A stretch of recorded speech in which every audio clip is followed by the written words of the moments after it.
Assalamualaikum warahmatullahi wabarakatuh. Perkenalkan, nama saya Falani. Saya berasal dari Unian 4 dengan nomor induk mahasiswa 21060 2104. Baiklah, pada kesempatan kali ini saya akan mempresentasikan materi mengenai mengelola sumber daya manusia dan hubungan kerja. Salah satu aspek yang tidak kalah penting untuk dikelola oleh para wirausahawan adalah sumber daya manusia atau biasa yang kita sebut SDM. Manusia yang menjadi motor penggerak suatu kegiatan usaha itu perlu dikelola secara profesional agar mutu atau kualitas itu tetap terjaga.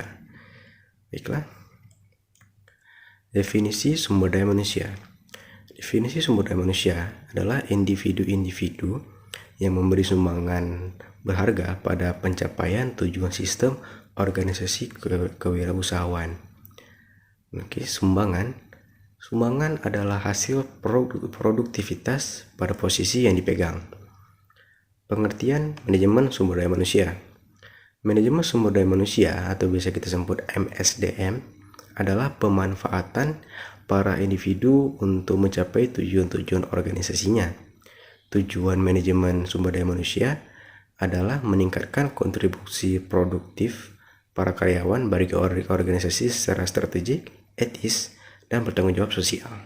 Sumber daya manusia merupakan aset yang harus dikelola secara cermat dan sejalan dengan kebutuhan organisasi tentunya.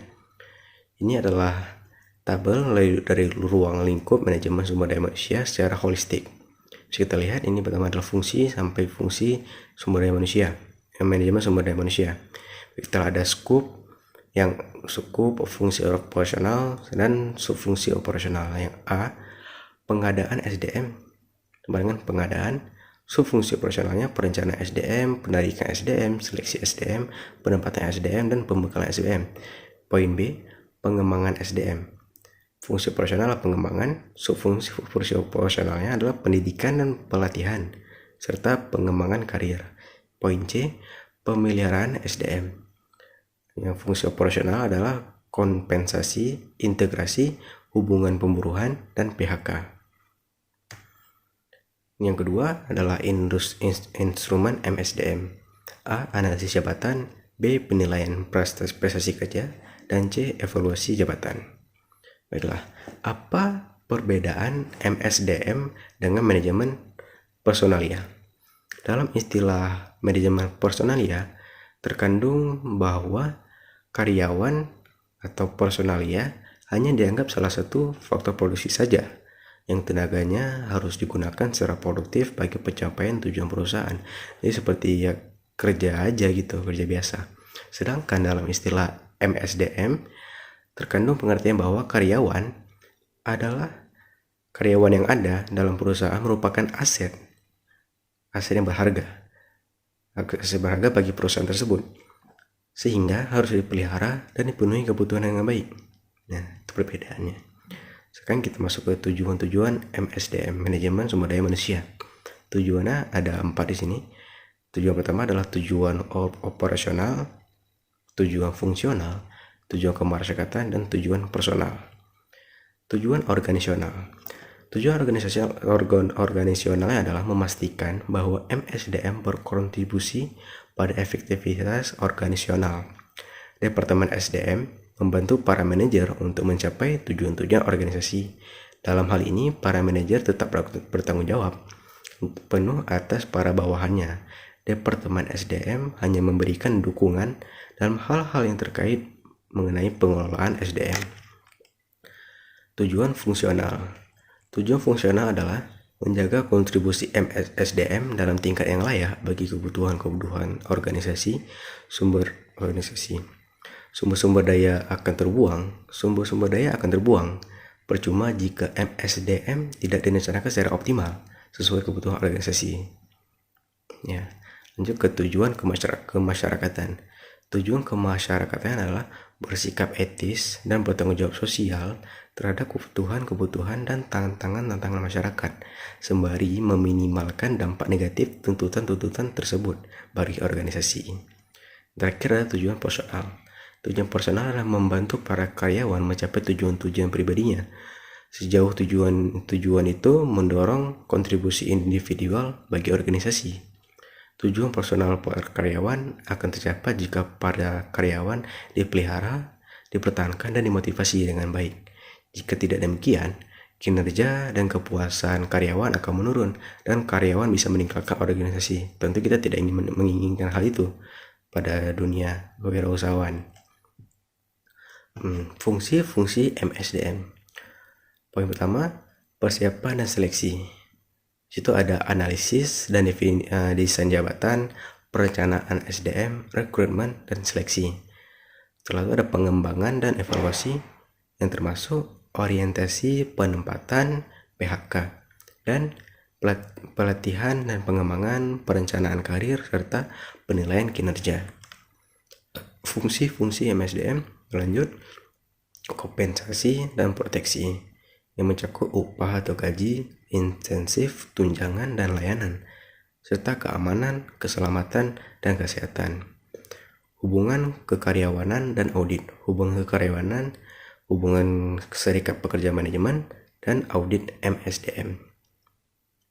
Setelah kita juga ada penyediaan staf, pengembangan sumber daya manusia atau Human Resource Development, atau biasa kita singkat dengan HRD.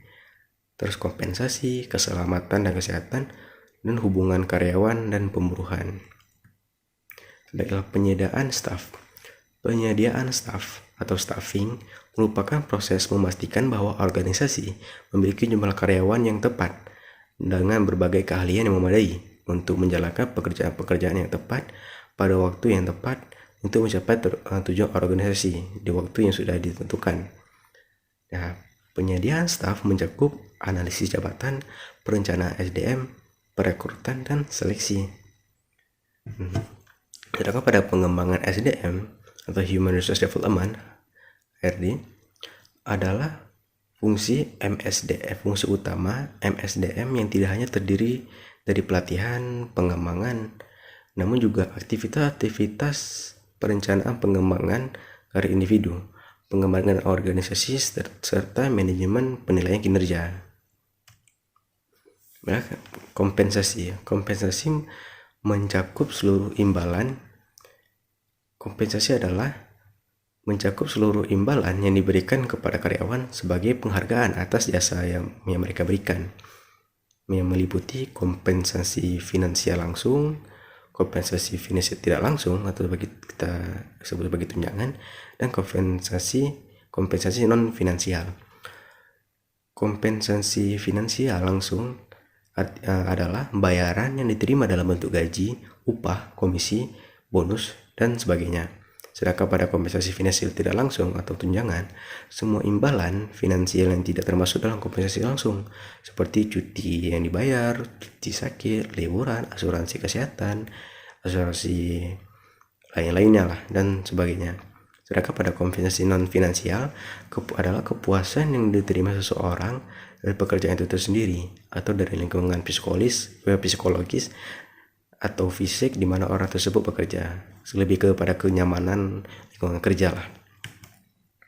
Keselamatan dan kesehatan. Keselamatan adalah terlindungnya para karyawan dari luka-luka yang disebabkan kecelakaan yang berhubungan dengan pekerjaan. Di sini kita mencoba mengadakan lingkungan kerja yang aman terhadap pekerja. Kesehatan adalah terbebasnya para karyawan dari penyakit fisik maupun emosional. Ini juga aspek yang penting dalam mengerjakan orang. Kita membutuhkan lingkungan yang sehat dan yang aman bagi para pekerja. Kedua aspek ini penting karena para karyawan yang bekerja dalam lingkungan yang aman dan menikmati kesehatan yang baik akan bekerja cenderung lebih produktif dan memberikan manfaat jangka panjang bagi organisasi. Hubungan kekaryawanan dan pemburuan. Suatu perusahaan secara hukum harus mengakui adanya serikat pekerja dan berunding dengannya dengan etikat baik jika para karyawan perusahaan tersebut menginginkan adanya serikat pekerja untuk mewakili mereka. Aktivitas SDM yang terkait dengan perlindungan kolektif seringkali disebut dengan hubungan industrial. Terus kesaling terhubungan fungsi-fungsi MSDM. Seluruh bidang fungsional MSDM saling terhubung erat. Keputusan-keputusan di satu bidang akan mempengaruhi bidang-bidang lainnya. Beberapa contoh yang ada seperti merekrut calon-calon berkualitas terbaik hanya akan membuang waktu, tenaga, dan uang jika kompensasi yang diberikan tidak bisa memotivasi karyawan. Sistem kompensasi yang baik tidak akan efektif tanpa ditunjang. Dapat ditunjang lingkungan kerja yang aman dan sehat bagi karyawan. Karena walaupun kompensasi yang baik sedangkan lingkungan kerja tidak aman dan sehat, karyawan juga tidak akan betah di situ dan kerja juga akan tidak produktif jika hanya termotivasi hanya karena kompensasi yang besar. Prinsip dan prosedur analisis jabatan. Seperti kita lihat di tabel ini, prinsip analisis jabatan dan prosedur analisis jabatan. Poin pertama, harus ditentukan secara jelas batas-batas pekerjaan dalam jabatan. Hal ini ada dalam jabatan. Yang poin kedua, harus berdasarkan atas kenyataan sebenarnya atau objektif menggunakan data berkaitan dengan wewenang yang ada, subjektif pribadi dihindarkan. Yang poin ketiga, proses kegiatan dalam jabatan itu harus disusun secara kronologis. Dan yang keempat, memperhatikan situasi pekerja. Sedangkan pada prosedur analisis jabatan, pertama adalah penentuan tujuan analisis, kedua perencanaan analisis jabatan, ketiga pengumpulan data jabatan, keempat pengelolaan data jabatan, kelima penyajian hasil analisis jabatan, dan yang keenam penyusunan program MSDM lainnya. Baiklah, ini adalah sumber-sumber tenaga kerja internal. Internal ada internal, ada eksternal. Pada eksternal seperti kantor penempatan TK, lembaga pendidikan, referensi karyawan, serikat buruh, pencakokan, nepotisme, pasar tenaga kerja. Keputusan penarikan bergantung pada keuntungan dan kerugian atau kelemahan dari masing-masing sumber penarikan tenaga kerja. Ini yang kiri eksternal, yang internal, yang kanan eksternal. Ya. Dan sekian presentasi mengenai mengelola sumber daya manusia dan hubungan kerja. Saya akhiri. Assalamualaikum warahmatullahi wabarakatuh.